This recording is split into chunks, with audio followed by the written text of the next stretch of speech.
بسم اللہ الرحمن الرحیم۔ السلام علیکم ورحمۃ اللہ وبرکاتہ۔ حضرت ابو حذیفہ رضی اللہ تعالی عنہ کا قبول اسلام۔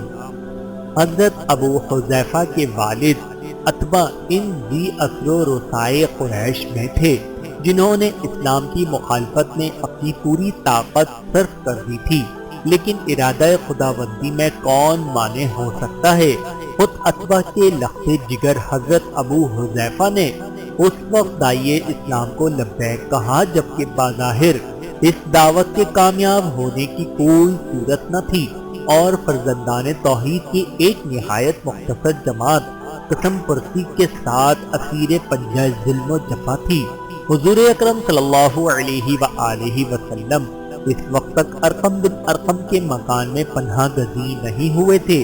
حضرت ابو حذیفہ سرزمین حبش کی دونوں ہجرتوں میں شریک تھے۔ ان کی بیوی حضرت سہلہ بھی رفیق سفر تھی۔ حبش سے مکہ واپس آئے، یہاں ہجرت مدینہ کی تیاریاں ہو رہی تھی۔ اس پر اپنے غلام حضرت سالم کو ساتھ لے کر مدینہ پہنچے۔ غزوہ بدر میں عجیب عبرت انگیز منظر تھا، جبکہ ایک طرف سے ان کے والد اور دوسری طرف سے یہ دکھائی دے رہے تھے حقانیت کے جوش نے خویش و بیگانہ کی تمیز اٹھا دی تھی۔ انہوں نے اپنے والد کو مقابلے کے لیے للکارا۔ اس پر ان کی بہن ہند بنت عتبہ نے ان کو ملامت کی۔ معرکہ بدر میں عتبہ بن ربیعہ اور اکثر رسائے قریش نے تیغ ہوئے اور ایک غار میں ڈال دیے۔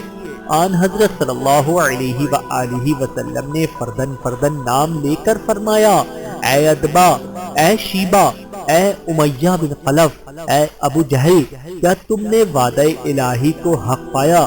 مجھ سے تو جو کچھ وعدہ ہوا تھا وہ سب ثابت ہوا۔ اس وقت حضرت ابو حذیفہ کا چہرہ نہایت اداس تھا۔